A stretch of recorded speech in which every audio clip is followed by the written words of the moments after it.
प्यारे सत्संग जी, प्यार से कहिए सतगुरु सतनाम सत साहिब जी। सतगुरु सतनाम सत साहिब जी। बोल सतगुरुदेव महाराज की जय, सतगुरुदेव महाराज की जय, सतगुरुदेव महाराज की जय। आज के सत्संग के आनंद की जय, आज के सत्संग के आनंद की जय, आज के सत्संग के आनंद की जय।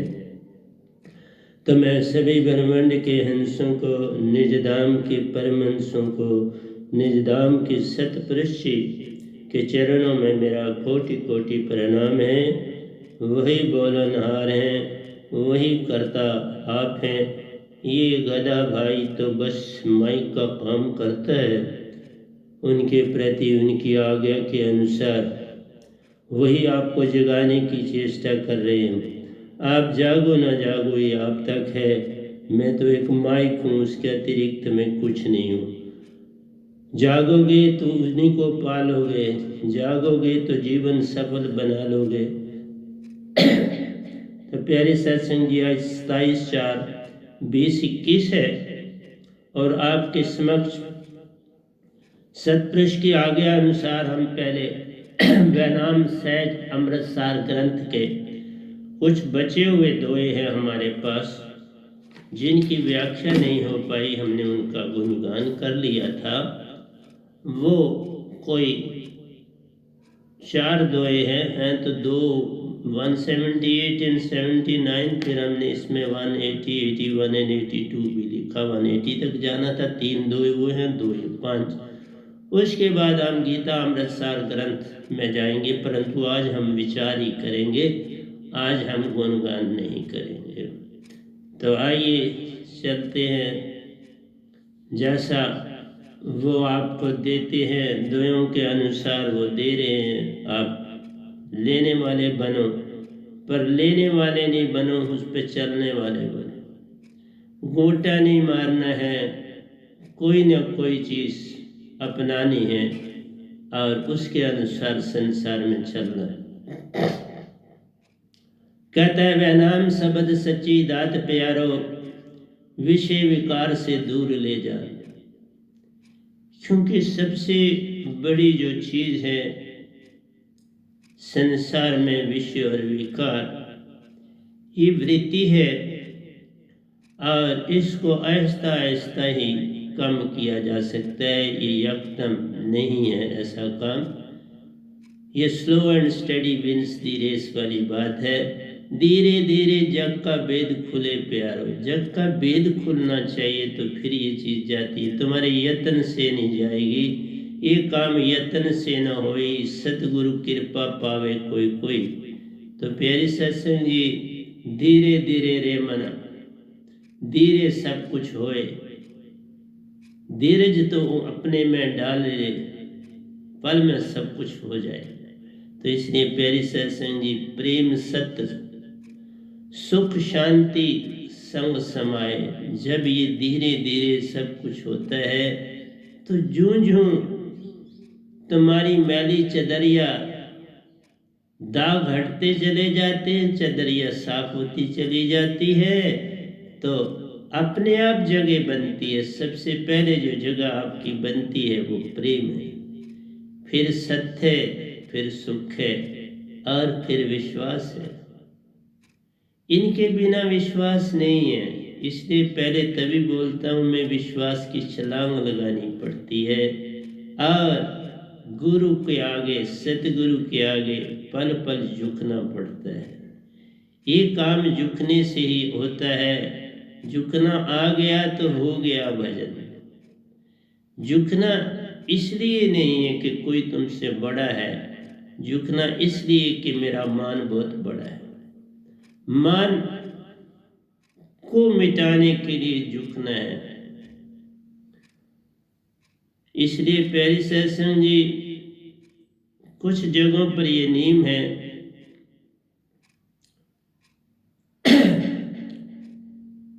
लेह लद्दाख की साइड पर वहाँ जो साधक होते हैं वो बार बार सतगुरु जिस और रहते हैं, खासकर तिब्बत में तो यह असूल बना हुआ है कि तिब्बत के लोग जितना वो कम से कम एक दिन में 5000 बार झुकते हैं जिस तरफ सतगुरु होता है। ये नहीं है कि वो उसको देख रहे हैं, नहीं, जिस तरफ सतगुरु का उस समय वासा होता है उसी तरफ वो झुकते चले जाते हैं।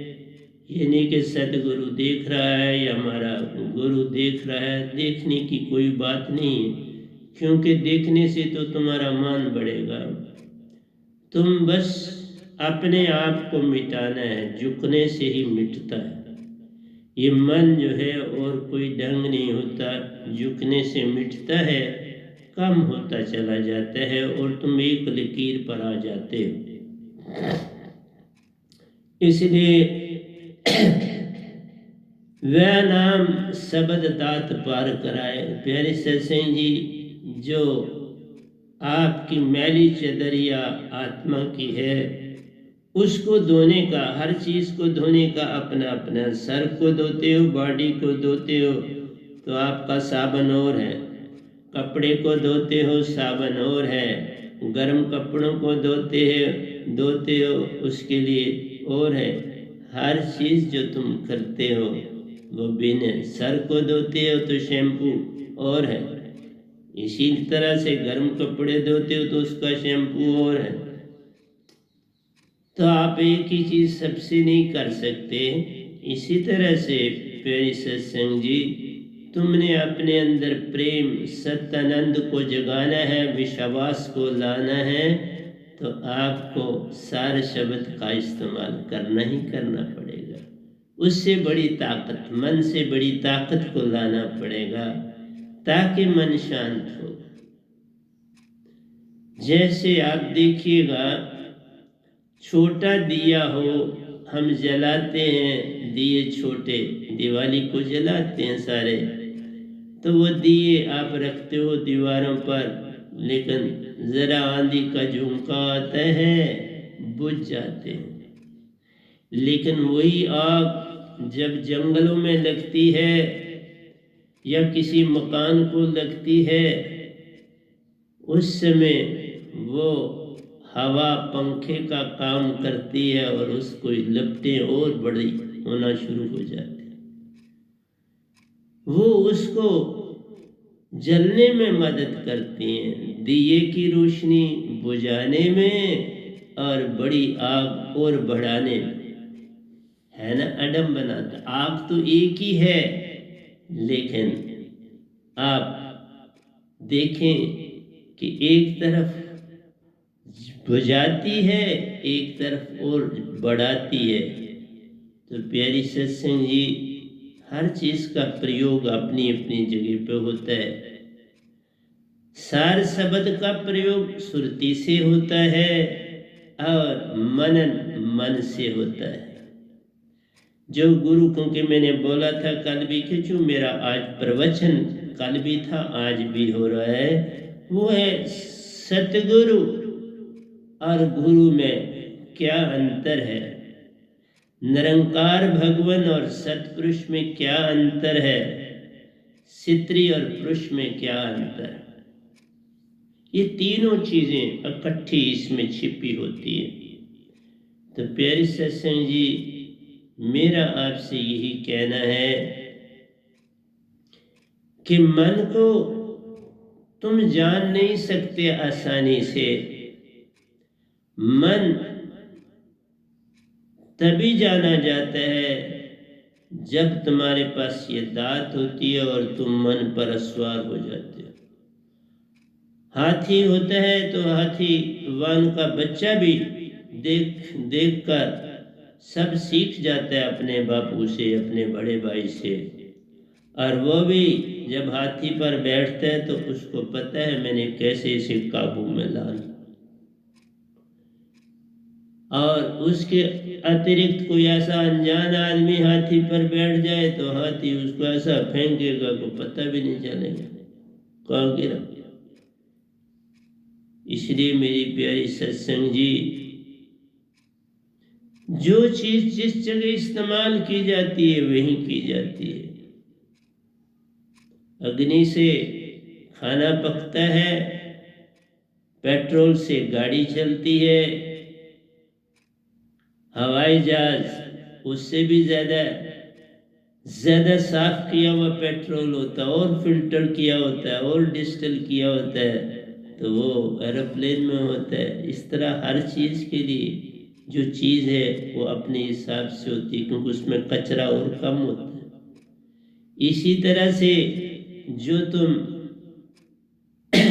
गुरुआ से शब्द लेते हो, वो शब्द तो आगे ही भगवान ने ही दिए हुए हैं, वेदों पुराणों में है, तो वो उसके मनन के लिए ठीक है। मनन करते हो उन शब्दों से, स्वांग सत ज्योति निरंजन निरंकार ओंकार ओम, तो उससे आपका जो मन है, कॉन्शियस मन और अनकॉन्शियस मन, दोनों की ताल जुड़ती है। एक कॉन्शियस मन है जो हर समय आपको भाव देता रहता है, एक अनकॉन्शियस माइंड है जिसका तुम इस्तेमाल नहीं करते।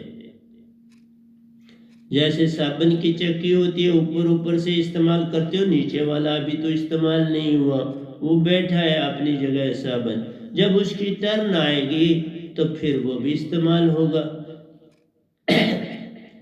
जब उसको और पूरी तरह से करना है तो हम फिर जो छोटी चक्की बन जाती है उसको बड़ी चक्की, जब बड़ी चक्की को थोड़ा इस्तेमाल करने के बाद फिर उसमें लचक आ जाती है, तो फिर वो छोटी चक्की उसके साथ चिपट जाती है और फिर वो आपका काम करती है। इस तरह से पेरिस है। तो कुछ लोग फेंक भी देते हैं, अपना अपना हिसाब किताब है। कुछ लोग उसको इकट्ठा करके तो बर्तन शर्तन साफ करने में इस्तेमाल करते हैं, तो अपनी अपनी दशा है। मेरा कहना है जो कॉन्शियस और अनकॉन्शियस माइंड है आपको, उसको आप जो अनकॉन्शियस है वो तो सब में काम कर रहा है। जितना जितना तुम उसका इस्तेमाल करते हो, पढ़ते हो, बिजनेस करते हो, मोबाइल चलाते हो, लैपटॉप चलाते हो, आजकल तो रोबोट्स वो भी चलाए जाते हैं, सारा कुछ बड़ा कुछ, क्योंकि भौतिक ज्ञान में बड़ी उन्नति हुई है। कल मैंने बोला कि भौतिक ज्ञान में बड़ी उन्नति हुई है। जो वेस्टर्न कंट्रीज हैं, यूरोप कंट्री जो है, वहाँ तो है ही है भौतिकवाद, वहाँ तो आध्यात्मिकवाद की कोई जगह ही नहीं है। वहाँ तो बस यही जाना जाता है कि यही हमारा जीवन है, ये जो हमने 70-80 साल काटने, बस यही जीवन है, उसके बाद कोई जन्म नहीं है, कुछ नहीं। तो उससे क्या है कि वो उसी से सब कुछ निचोड़ना चाहते हैं, उसी पीरियड से हर चीज निकालना चाहते हैं, उसी में सब कुछ पाना चाहते हैं। इसलिए जो वेस्टर्न कंट्रीज में है, वहाँ उन बच्चों को बड़ी आसानी से लिया जाता है जो भौतिकवाद में बड़ी रुचि रखते हैं और भौतिकवाद में उन्नति करना चाहते हैं, और उसी तरह के अपने एग्जामों में मार्क्स लेते हैं, क्योंकि वो भौतिक एग्जाम्स होते हैं। तो इस तरह से उनके यहाँ बड़े कुशल डॉक्टर, बड़े कुशल इंजीनियर, बड़े कुशल टेक्नीशियन, तो हर तरह की कुशलता है, तो तभी तो वो लोग रिच हैं, पैसा है, क्योंकि उनके पास गुण है भौतिकवाद का, बहुत सारा खरीद लेते हैं पैसे के जोर से, और सारा संसार देखा देखी भौतिकवाद की तरफ दौड़ रहा है। भौतिकवाद से आपको मन और मान मिलता है, आपकी आशा तृष्णाओं की पूर्ति होती है, लेकिन अंदर से तुम खाली के खाली रहते हो। बाहर की भूख मिट जाती है, अंदर की भूख और सताती है। बाहर से तुम्हें लगता है तृप्त हो गए, लेकिन अंदर कहता है तुम और खाली हो, क्योंकि आध्यात्मिकवाद से अंदर तृप्ति होती है, भौतिकवाद से बाहर की आंख की तृप्ति होती है, अंदर की आंख आपकी खाली की, अंतःकरण आपका खाली का खाली रहता है, आपकी आत्मा और भूखी हो जाती है। सुरती नृत्य का कोई जोड़ नहीं रहता, बस सांस लेते हो, बस उसी सांस को तुम सब कुछ समझ लेते। और बुद्ध से लेके आज तक जो गुरुवा लोग हुए, जिन्होंने अपने आप को गुरु भी कहा, संत भी कहा कोई बात नहीं, कहने से क्या फर्क पड़ जाता है, कोई फर्क नहीं किसी दूसरे को पढ़ना चाहिए, बड़ी अच्छी बात है। पर एक ही बात है प्यारी सत्संग जी कि आप मन के ही तलों पे बैठे रहते हैं और चेतन से अचेतन मन को जगाने में लगे रहते हैं, और वो आप पवन का इस्तेमाल बहुत करते हो। पवन बाडी में डालनी है, पवन बाडी को से निकालनी है, उसी से सुन बनाना है, श्वासा से सुन बनाना है। सुरती का कुछ भेद नहीं, सुरती भूखी की भूखी रह जाती है, उसमें जो दाग है आते वे और मैले से मैली चादर कर जाते हैं। ये अडम्बना है। उनको इतना पता है चेतना है। बुद्ध हुए, महावीर हुए, ओशोजी हुए, इसी तरह से रामकृष्ण हुए, इन सब ने मन को जगाने की चेष्टा करी। मन कैसे जागे, सभी ने वायु का प्रयोग किया, लेकिन वायु में जो इतनी सुंदर इतनी प्यारी चीज आती है नृत्य, उसका कोई ध्यान नहीं दिया। उसके बारे में कोई खोज नहीं हो पाई। ये खोज ही उनसे हो पाती है जो पूर्ण सतगुरु निजदाम की दात लेके आता है, वही ये सब राज बताता है। इस गधे भाई से पहले कबीर साहब आए। कबीर साहब के होते हुए रविदास जी ने भी उस चीज की उन्नति करी, बाबा नानक जी ने उन्नति करी, दादू साहब ने की, पलटू साहब ने की, तो प्यारी सत्संग जी तुलसीदास रथ वालों ने की, तो इस तरह से मीरा जी ने की जब वो रविदास जी की शिष्य बनी। तो प्यारी सत्संग जी, जब तक ये दात नहीं होती तुम भौतिकवाद नहीं छोड़ सकते। तुम लाख यत्न करो, भौतिकवाद बढ़ता ही चला जाता है। जैसे रामकृष्ण जी फॉरेन में गए, अमेरिका में गए, बड़े प्रवचन दिए, लोग वहाँ के बड़े प्रभावित हुए, क्योंकि वहाँ आध्यात्मिकवाद है नहीं। इसलिए जब कभी कोई थोड़ा सा उनको मिलता है तो वो थोड़ा बहुत आश्चर्य में पड़ते हैं, लेकिन फट भूल जाते हैं, क्योंकि वो कहते हैं बस यही जीवन है हमारा, इसमें हम जो जितना निचोड़ लें, क्योंकि इसके बाद कोई जीवन नहीं। हमने जितना सुख पाना है पा लें, जितना सुख हमने पेरेंट्स को देना दे लें, अपने आप को देना दे लें, बच्चों को देना दे लें, बस इसके बाद तो कुछ है। इसलिए वहां पल पल रिश्ते टूटते, वहां रिश्तों का कोई लंबा चौड़ा संबंध नहीं रहता, पति पत्नी का संबंध नहीं है, बच्चों का माता पिता से वो संबंध नहीं है जो भारत में है। क्योंकि भौतिकवाद में लाभ और हानि देखी जाती है। अब इससे मुझे लाभ कितना है वहां ध्यान देंगे, जहां लाभ नहीं उसको छोड़ते जाएंगे। 3-3 महीनों में तलाक होते हैं, फिर नई तलाश पार्टनर की जारी रहती है। बच्चे किसने लेने हैं, वो पैसों के, वो भी पैसों के आधार पर, तो मैं तुम्हें इतने पैसे देता हूँ तुम बच्चों को रख लो, जो नहीं दे सकता बोले मैं देती हूँ तो तुम रख। कभी मेल के पास बच्चे होते हैं, कभी फीमेल के पास बच्चे होते हैं। बच्चे भी बेचारों को वो आध्यात्मिकवाद की बात नहीं मिलती, वो भौतिकवाद में ही भटकते हैं। इसलिए प्यारे सत्संग जी, ये भारत बड़ी चीजों में बहुत आगे है और सदा रहेगा, है, था, रहेगा, क्योंकि यहाँ आध्यात्मिकवाद कभी खत्म नहीं हो सकती। ये धरती बड़ी प्यारी है, सेटिस्फाइड जीवन है। तुम्हारे पास कम पैसा है तब भी सेटिस्फाइड, ज्यादा पैसा है तो कोई बात नहीं, ठीक है, तो कभी भावना आ जाती है कि हम गरीबों की मदद करें, करते हैं, करनी चाहिए। लेकिन सिर्फ भौतिकवाद में रहो कि पैसा ही कमाना। जैसे इस कोरोना कोविड-19 के पीरियड में जो पैसे वाले थे वो बड़े पैसे वाले बने, लेकिन जो मीडियाकर तबका था, जो मिडिल इंडस्ट्री थी, वो उसकी कमर टूट गई।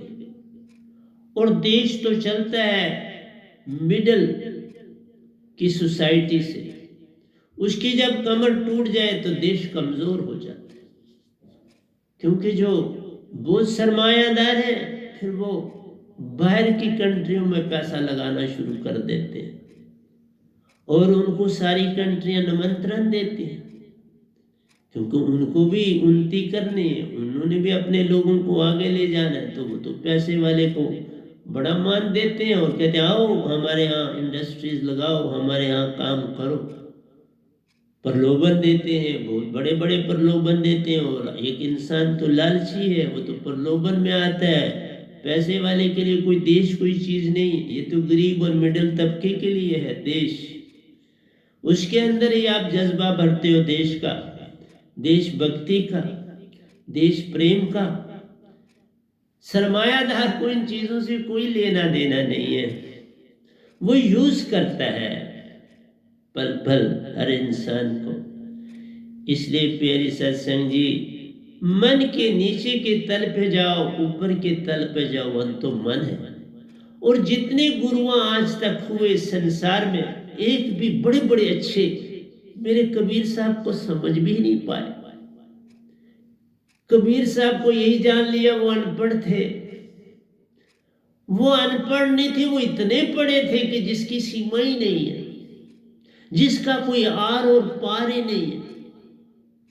वो तो इतना कुछ लाए थे सतपुरुष से जिसका अंबार खत्म ही नहीं हो पाता था। पर देखो संसार की महिमा, उनको अनपढ़ कह दिया। उनकी अभी कुछ पीरियड हुआ कि उनके लिए भी एक छुट्टी छोड़ी गई। उनको तो इतना मान भी नहीं दिया गया था। लेकिन जो संत आता है, मेरी आंखों में आंसू आ गए। ये बात सुनाते हुए मेरी आंखें तरह। प्यारी सत्संग जी, उन जैसा महान संत सृष्टि में कभी आया ही नहीं। और मैं तो ये कहूंगा कि कभी आएगा भी नहीं। वो तो सागर थे, मैं तो एक बूंद हूं। सागर और बूंद का संबंध बस इतना है कि मैं उनमें ही खोया रहता हूं। बूंद सागर में समाई रहती है, क्योंकि वो तो सम्राटों के सम्राट थे, हैं, रहेंगे। और बूंदें कई आएंगी और चली जाएंगी। मैं एक बूंद हूं, आया हूं और चला जाऊंगा। वो तो सदा रहेंगे। इसलिए मत कहो वो अनपढ़ थे। वो भौतिकवाद से अनपढ़ थे, आध्यात्मिकवाद में तो उनका कोई परलल ही नहीं था। न था, न है, न होगा। इतना कुछ संसार को दे के गए। सतयुग में, त्रेता में, द्वापर में, कल में दिया ही दिया। लेकिन संसार ने वो धोए उनके पकड़े जो भौतिकवाद के थे। आध्यात्मिकवाद के दोयों को नहीं पकड़ा। अभी मैंने जो मेरे द्वारा सतपुरुष ने कोई 8,500 दोहे लिखवाए और 300 से अबो भजन लिखवाए हैं। गीताएं उसी में 2 लिखवाई हैं। वैनाम सहज अमृत सागर ग्रंथ भी लिखा गया है। गीता अमृत सार ग्रंथ भी लिखा गया है। सब सतपुरुष की कृपा है। मैं भी अनपढ़ा ही था, हिंदी मुझे बहुत कम आती थी मेरे प्यारों, तो अनपढ़ा ही था, पर उन्होंने प्रेरणा देते रहे कि तू खुद ही लिख। मैं गलतियों पे गलतियां करता था, पर उन्होंने मुझे लिखवाना छोड़ा नहीं। अब काफी ठीक हो गया है। तो वही बात है कि जब रामकृष्ण जी जो थे भारत में वापस लौटे, इधर कहा कि मेरा देश तो मुझे बहुत अच्छी तरह जानेगा, मेरे अंदर की जो जागृति है उसको पहचानेगा। तो काशी में पहुंचे, वहां प्रवचन कराए, तो लोग पहुंच गए, पंडित प्रोत भी पहुंच गए कि ये कौन है हमारी नगरी में, जरा देखें। वो भी उनके सत्संग सुनने में आए। जब वो प्रवचन कर रहे थे तो एक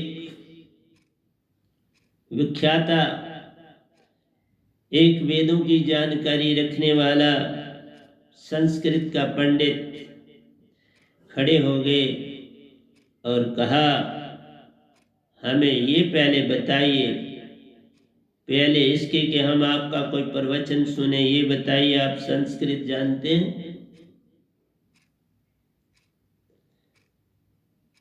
तो राम जी चुप रहे, खामोश रहे और थोड़ी देर के बाद बोले, नहीं, मैं संस्कृत नहीं जानता।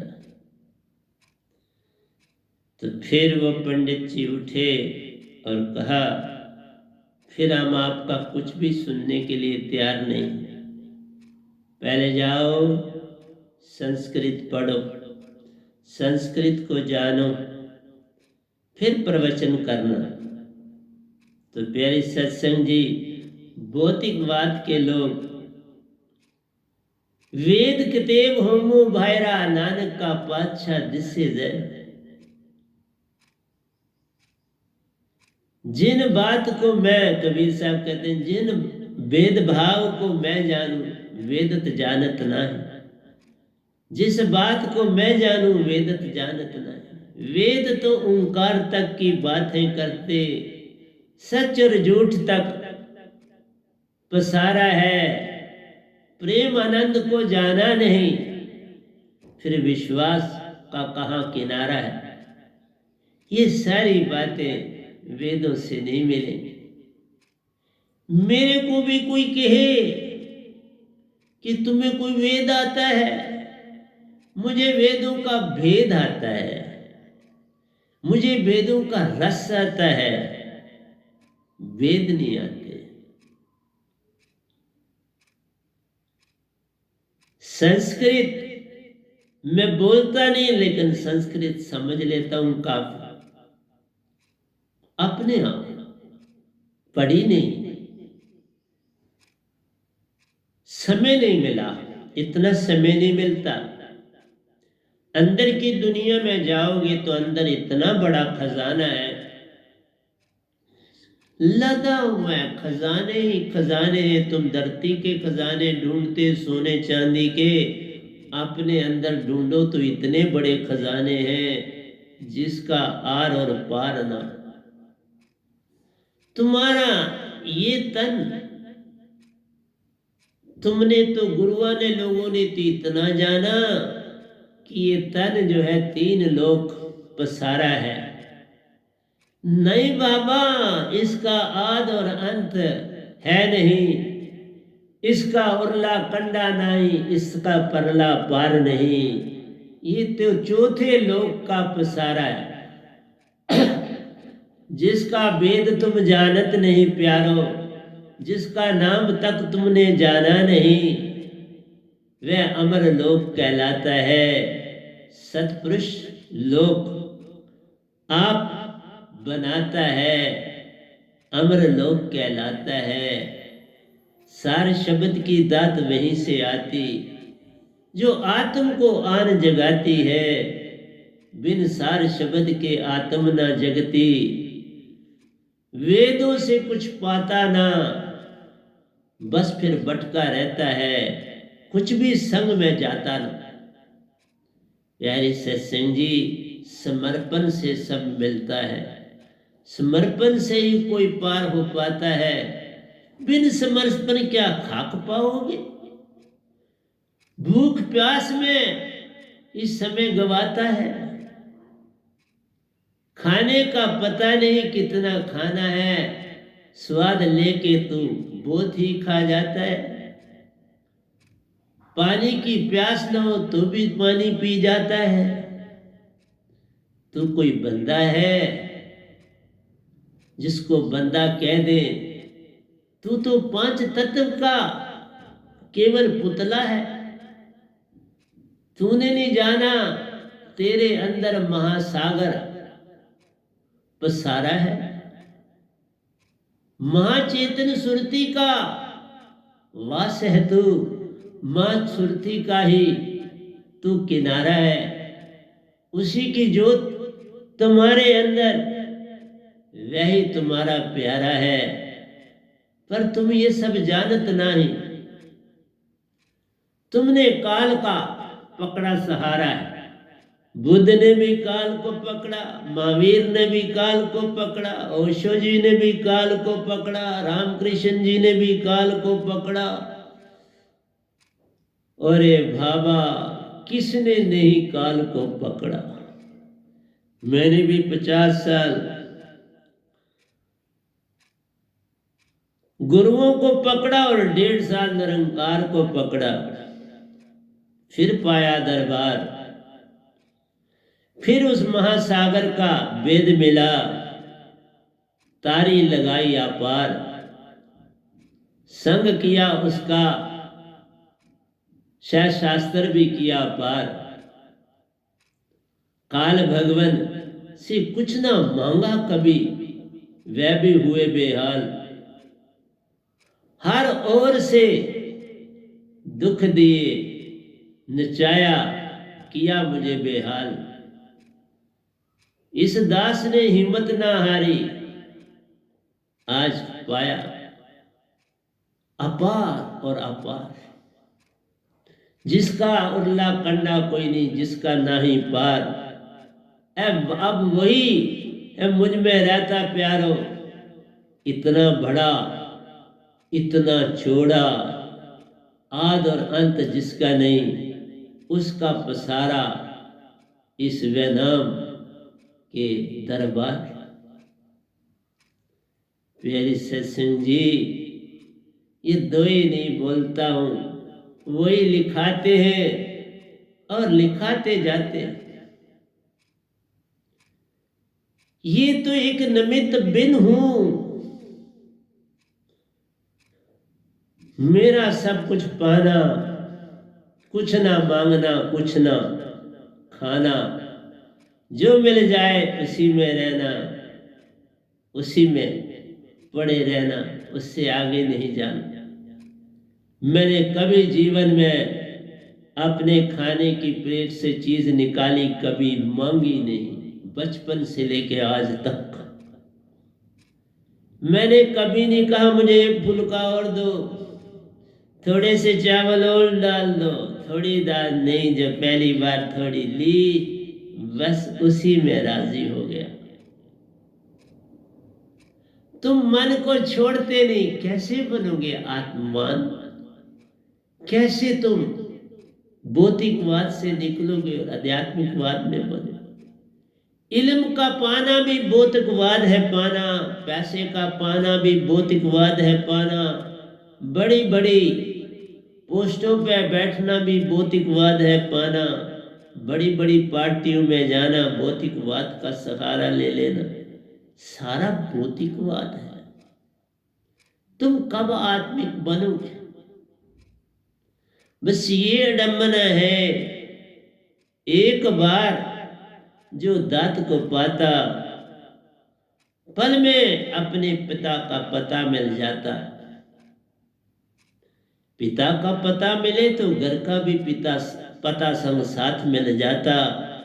घर का पता मिलता, अपने भाई बंधुओं का भी संग मिल जाता। वो परमहंसा जो निजधाम में रहते हैं, तुम उन्नति करो तो वो भी तुम्हारे दर्शन को आते हैं।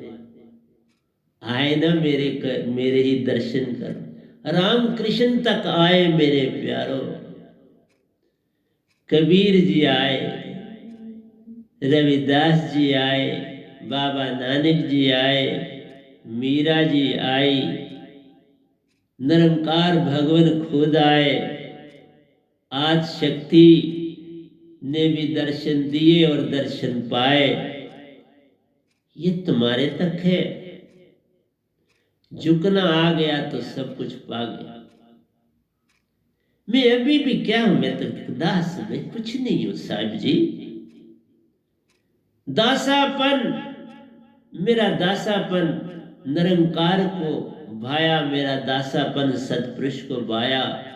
इस दासापन ने मुझे अमर बनाया। दास बनो, साधक तक ही ना रह जाओ।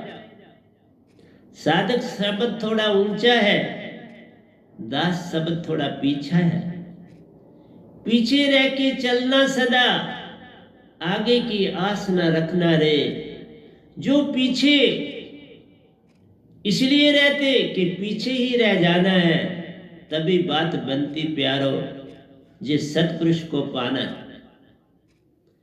पीछे इसलिए नहीं रहना कि आगे ही तुमको जाना है, नहीं, आगे कभी नहीं जाना प्यारे। पीछे ही रह के जीवन बताना है।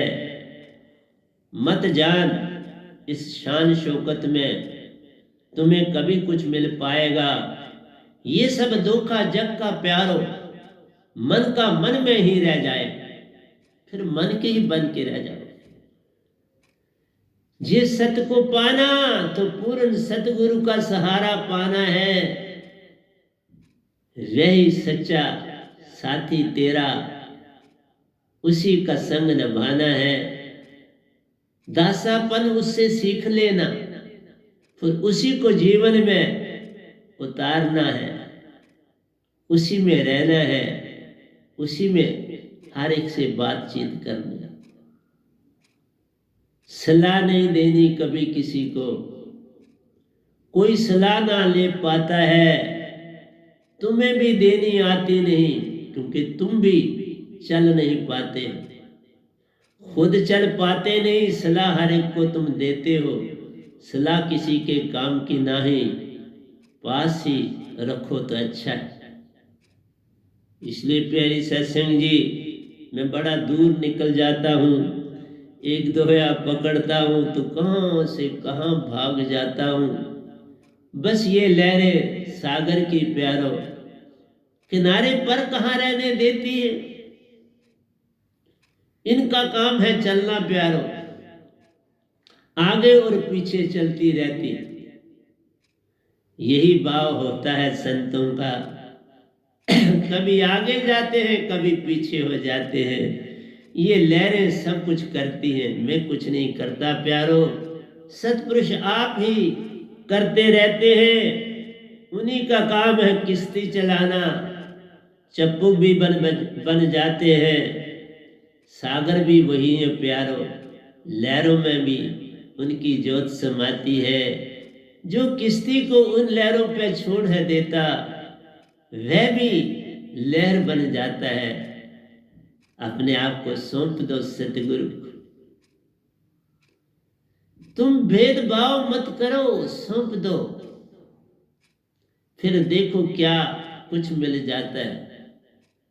ये तुम्हारे पे निर्भर है, तुम छोड़ते हो कि नहीं। मन को प्रत्येक वृत्ति प्यारो, आत्म को हर्षित कर पल ले जान। मन की प्रत्येक वृत्ति प्यारो, मन की हर वृत्ति जो है वो उलझाती है आत्मा को। आत्मा को उलझाती हर पल ले जा। छोटी लहर भी लहर है, बड़ी लहर भी लहर है। छोटी अपने आप चलती रहती है, तूफान नहीं बना पाती है। जब बड़ी लहरें आती हैं प्यारो, बड़ा कुछ ही लुट जाता है। इसलिए बड़ी लहरों की ओर पहले न जाओ, जब तक अच्छे तैराक न बन जाओ। वो तैराक भी जो उन लहरों पे भी तरते हैं, उन लहरों पे अपनी किश्ती चलाते हैं। जब तुम लहरों के आदी हो जाओ, लहरें भी जान जाती हैं, वो भी बांप लेती हैं प्यारो। कितना बड़ा तैराक है ये, अब इसको क्या डराना हमने। ये न डर अब बना रहता है। इसलिए अपने अंदर की लहरों के ऊपर चलना सीखो। तुम महान हो, तुम खुद एक पूरा सागर हो, जिसका उरला कंडा कोई नहीं, जिसका परला पार नहीं। तुम वो सागर हो। लेकिन जितनों को भी मैं देखता हूं, वो मन माले होके रह के चले भी गए। बड़ा कुछ दिया संसार को, बड़े सुंदर प्रवचन उनके हैं। मैं कोई व्यक्ता हूं नहीं, बस एक बात मेरी पकड़ लो तो बात बन जाती है। सुरतीवान जे बन जाओ, मन खुद खुद ब खुद दास बन जाता है। सुरतीवान बनना है, मन की वृत्ति को बुरा नहीं कहना, छोड़ते जाना। जैसे मैंने कहा, खाने को छोड़ता चला जाए, बड़ा कम खाना अब खाता हूं, और इवन वो भी मजबूरी से खाता हूं। वो भी मुझे भूख नहीं लगती तो भी खा लेता हूं। इतना रजा सा रहता हूं। जब तुम सुरतीवान बनोगे, भूख कहां लग पाती है। तन भी सुरती से ऊर्जा है पाता, वह भी प्रफुल्लित हो जाता है। फिर उसको कोई चाह नहीं रहती, सुरती का दास बन रहता है। मन भी फिर दास बन जाएगा सुरती का। पता है ये मेरा पिता है, मन को पता है ना, सतपुरुष मेरा पिता है, मैं उसका 5वां बेटा, तुम उनके अंश हो, तुम भी जान लो। फिर मित्रता हो जाएगी, फिर कहां भेदभाव रहेगा, फिर मन कहां तुम्हें सताएगा। फिर तो वो नमन करेगा, कहेगा ये तो उसका अंश प्यारो, मैं तो एक बेटा हूं। अंश बड़ा होता है प्यारो, बेटे का लगाव अति प्यारा है। किसको छोटा और किसको बड़ा को कहा नहीं जाता है। बेटा कभी छोटा नहीं, वो भी तो उसी के अंश से आता है। और जिसका अंग खुद ही वो कटक के दूसरा बनता है, वो भी तो अंग। इसलिए प्यारी सत्संग जी, मित्रता ही करनी है सबसे, किसी को बुरा नहीं कहना। तुम जाग जाओ, मन तुम्हारा दास बन जाएगा, तुम्हारी इंद्रियां दास बन जाएंगी। फिर कभी नहीं कहेंगी ये खिलाओ, मुझे कभी नहीं कहती ये खिला। न आंख कहती है ये देख, न कान कहते हैं ये सुन, न मुंह कहता है ये खा, न मुंह कहता है ये बोल। जो सतपुरुष बोलते हैं वो तुम्हारे तक पहुंच जाता है। मन से काम हो लेता प्यारे, ये वाणी बन जाती है। बिन वाणी में संदेश कैसे दूं तुझको, ये मन का काम प्यारा है। किसको कहूं मैं छोटा प्यारो, कोई छोटा दिख नहीं पाता है। हर एक बड़ा तुम जानो, खुद को छोटा जानो तुम। फिर देखो तुम कितने बड़े हो जाते, हैरानी तुझको आएगी। जब दूसरा तुमको प्रणाम करेगा, तुझको लज्जा आ जाएगी। जिसको तुम प्रणाम थे करते, आज तुझे प्रणाम कर जाएगा। एक बार नहीं, 100 बार नहीं, लाख लाख बार प्रणाम करता रह जाएगा। कहेगा देख कितना महान है, जिसने मेरे पिता को जान लिया, मेरे पिता को पहचान लिया, उसी का शब्द गाता है, उसी में रहता है, उसी में सोता है, उसी में जागता है, फिर तो निरंकार भगवान तुम्हारा पल पल सिमरन करेंगे, पल पल तुम्हारा ध्यान करेंगे। मुझे एक बात याद आई, एक बार कृष्ण भगवान को किसी ने कहा, भगवान कभी मुझे भी दर्शन दो ना अंदर से, मेरे पर भी कृपा बरसाओ ना अंदर से। तो कृष्ण भगवान ने कहा, जरूर बरसाएंगे, पर तुम पहचान पाओ ना पाओ ये तुझ तक छोड़ता हूं। उसने कहा, मैं पहचान जाऊंगा, आप आओगे। उन्होंने कहा, जब भी तुम खाना खाने के लिए बैठोगे तभी मैं आ पाऊंगा। जे तुम मुझे पहचान हो लेते, मैं तुम्हारा दास बन जाऊंगा,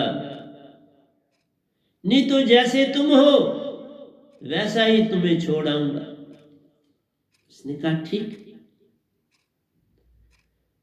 वो घर आया, बड़े सुंदर अपनी बीवी से पकवान बनाए, बड़ा अच्छी चीजें बनवाई। अच्छा पैसे वाला था, लेकिन भगत था, कृष्ण भगवान का भगत था। मैं भी कृष्ण भगवान का बड़ा भगत रहा हूं बाबा, रहा ही नहीं, वो तो हूं ही, आज भी हूं।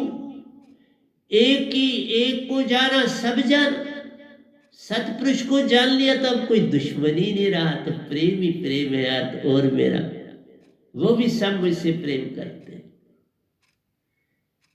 अब तो मेरी संगत ऐसी जाग गई है प्यारो, अब तो मैं उनको बार बार प्रणाम करता हूं। बड़ी जागी, सुंदर जागी। अब मुझे कोई जरूरत और नहीं कि मेरे साथ और जुड़े, जितने हैं मैं खुश हूं, बड़ा संतुष्ट हूं। मेरे पास जितनी संगत है मैं उनसे संतुष्ट हूं। संतुष्ट नहीं हूं, प्रफुल्लित ही नहीं हूं। मेरी सुरती लहर उनकी तरफ चलती रहती है, जब चाहे उस लहर पर लेट के मेरे तक आ सकते हैं, जब चाहे सुरती को चेतन कर सकते हैं, जब चाहे विषय विकार से छूट सकते हैं। बस अब ये उनकी मर्जी है। तो प्यारी सत्संग जी, जो ही बीवी ने खाना डाला, उसने अपनी थाली के आगे पीछे पानी को तुरंका सिमरन किया और ध्यान में चला गया श्री कृष्ण के। इतनी देर में एक कुत्ता जी उसके द्वार पर आ पहुंचे, उसकी थाली की ओर देख रहे और बैठ गए, बिल्कुल नजदीक आ। कोई 2 कदम का फैसला छोड़ा और उसकी थाली से बिल्कुल अंदर, तो वो आंखें बंद कराए और ध्यान में आंख खोलता है तो देखता सामने कुत्ता जी बैठे। उसने कहा, बाबा मैंने तो भगवान को कहा था आप आना, तो ये कुत्ता जी कहाँ आ गए? उसने बड़े प्यार से कुत्ता जी को कहा, साहब जी ये खाना आपके लिए नहीं, आप जाओ किसी और घर, ये तुम्हारे लिए नहीं है, ये भगवान के लिए। तो वो कुत्ता जी चले, तो कोई संकेत ना मिला। थका हारा 2 घंटे के बाद अब खाना भी ठंडा हो गया। बीवी को बोला, बाबा ये ठंडा खाना गर्म कर दो तो मैं खाता हूं। गर्म किया, खाया। फिर शाम को कृष्ण भगवान के पास वहां पहुंच गया। साहब जी आप आए ही नहीं, मैं बड़ा इंतजार किया, आपने मुझे बड़ा इंतजार किया, मेरा खाना भी ठंडा हो गया, फिर मैंने गर्म कराया तो खाया। उन्होंने कहा, ठीक है बाबा, मैं फिर आऊंगा। उसने कहा, फिर आऊंगा क्यों कहा आपने, अभी तो आए ही नहीं। तो बोलते हैं फिर आऊंगा। उन्होंने कहा, आया था तो पहचान ही नहीं पाया, ठीक है जी, आप आए ही नहीं तो कैसे मैं जाऊं आप आए? वहां तो कुत्ता आया था, आप नहीं आए। भगवान हंसे और कहा ठीक है जाओ, मैं फिर आऊं। वो वर्ड छोड़ा नहीं, बोला मैं आप फिर आऊं। आपकी बात थाली लगाई, बड़ी सजाई, सब कुछ किया। भाई इस बार तो वो जरूर आए क्योंकि उन्होंने वादा किया है।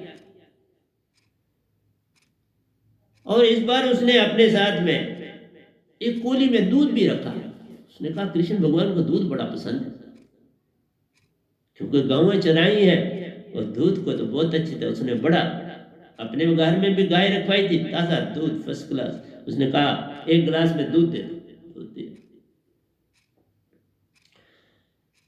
ध्यान में चला गया।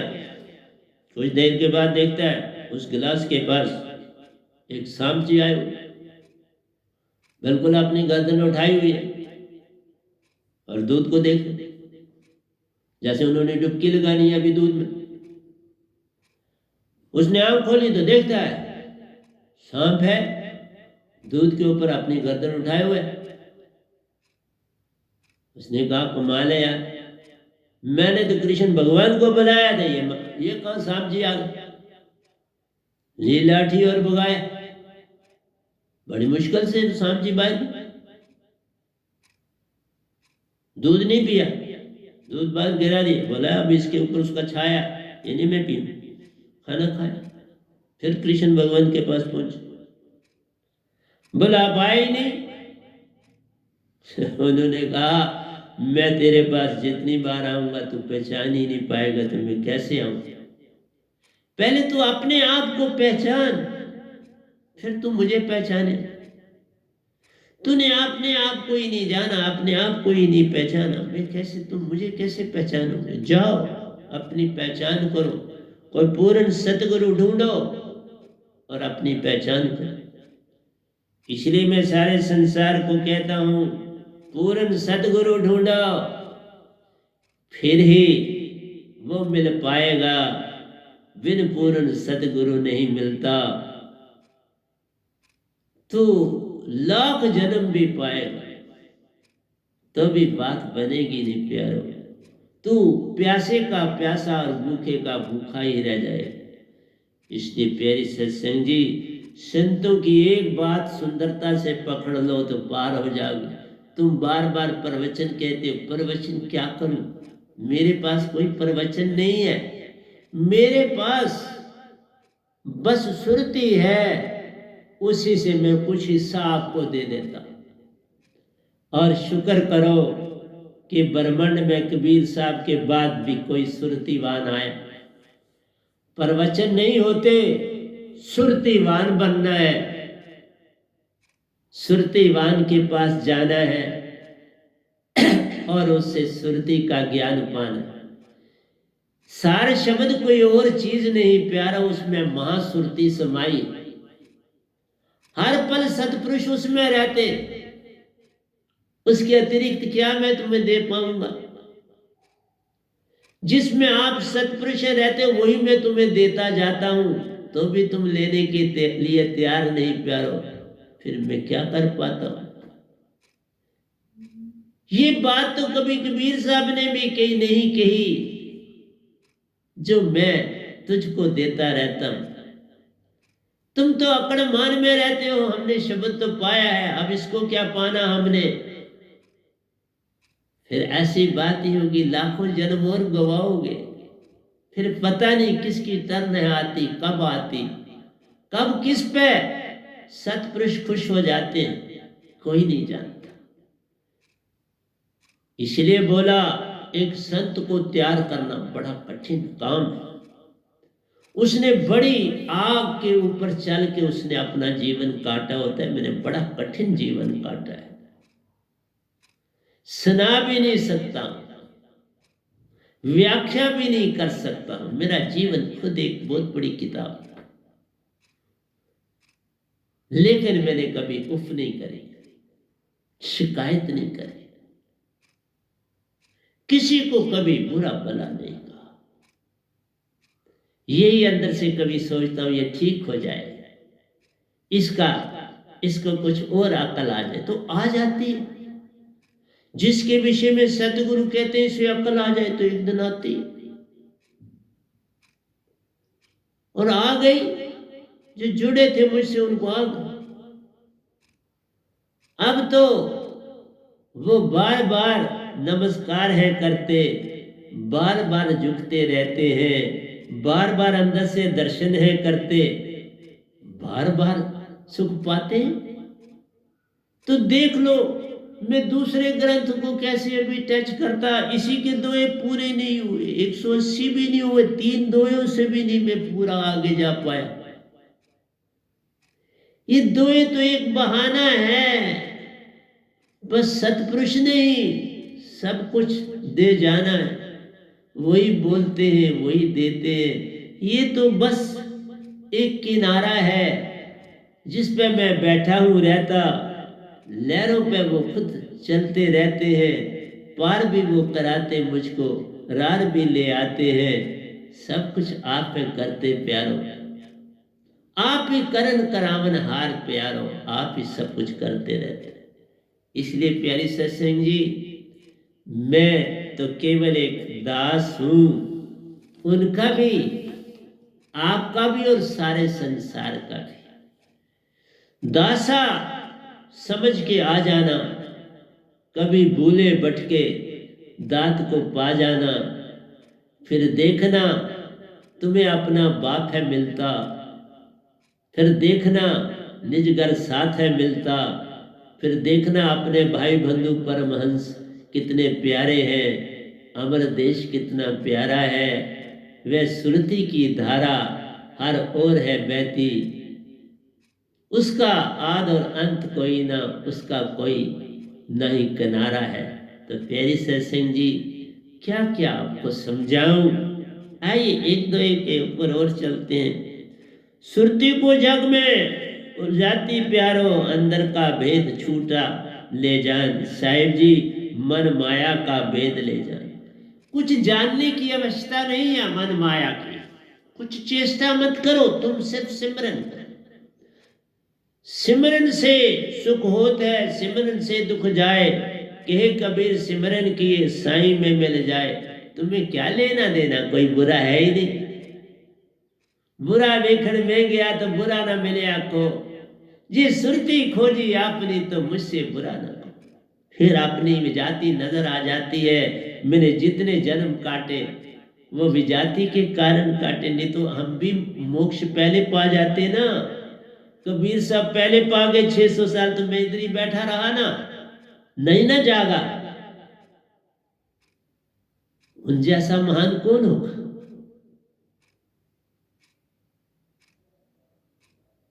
उनकी महानता संसार जान न पाया, ये अडंबना है। आज भी नहीं जान पाया। बड़े बड़े बोलने प्रवक्ता को भी देखा, वो कबीर साहब को नहीं समझ पाए। गुरु बने और चले गए। आज वो निजदाम भी पहुंचे मेरे द्वार, इस गधे के द्वार, लेकिन बस कबीर साहब को नहीं जान पाए। अब वहां निजदाम पहुंचे हैं तो जानेंगे, लेकिन लोगों को क्या बताएं। लोगों को जिनको उन्होंने गमराया है, जिनको बार बार अपनी संगत में लाया है, पवन का उनको ज्ञान है दिया, ओम से उन्हें उलझाया है, उलझ गया संसार। अब उनका उद्धार कौन करेगा। इसलिए जब तक तुम पूर्ण न हो, किसी को दीक्षा मत दो, लोगों को मत उलझाओ। ये बहुत बड़ा अवगुण, यही भौतिकवाद है। तुम्हारे पास पूर्ण दात नहीं तो तुम लोगों को उलझा रहे हो, लोगों को भरमा रहे हो, लोगों को भटका रहे हो। तुम पार हो जाओगे, होगे मेरे द्वारा, मैं उनका नाम नहीं लेना चाहूंगा, पर बड़े संसार को भटका गए। इसलिए प्यारी सत्संग जी, अब घड़ी मुझे परमिशन नहीं दे रही कि मैं इसके आगे जाऊं। मैं 80वां दवा 180वां नहीं बोल सका, 81वां नहीं बोल सका। फिर कल आपके पास आ जाऊंगा और आपके साथ फिर गुणगान करूंगा। बोलना क्या है दया, गुणगान करना है सतपुरुष का, गुणगान करना है मां चेतन सुरती का, गुणगान करना है इस ओंकार भगवान का, सबका। भला ही सोचना। हम किसी के विरोध में नहीं हैं, विरोध में सिर्फ इतने अपने हैं कि मैं अभी जागा नहीं। ये बस विरोधाभास लाओ कि मैं क्यों अभी तक सोया हूं, मैं क्यों अभी तक सोई, मैं अभी स्त्री पुरुष तक नहीं आया, अभी समय लगेगा। मैं कोई भी टॉपिक लेता हूं तो वो जल्दी खत्म होने वाला नहीं है बाबा। प्रेम शुरू किया था तभी खत्म नहीं हुआ। मैं 11 प्रवचन दे चुका हूं प्रेम के ऊपर, लेकिन अभी वो तो वही का वही पड़ा है। मेरा कोई प्रवचन खत्म नहीं होता, क्योंकि वो आप देते, मैं थोड़ा देता। मेरे सतपुरुष बोलते हैं तो प्यारे सत्संग जी प्यार से कहिए, सतगुरु सतनाम सत साहिब जी, सतगुरु सतनाम सत साहिब जी। बाबा सतगुरुदेव महाराज की जय, सतगुरुदेव महाराज की जय, सतगुरुदेव महाराज की जय। आज के सत्संग के आनंद की जय, आज के सत्संग के आनंद की जय, आज के सत्संग के आनंद।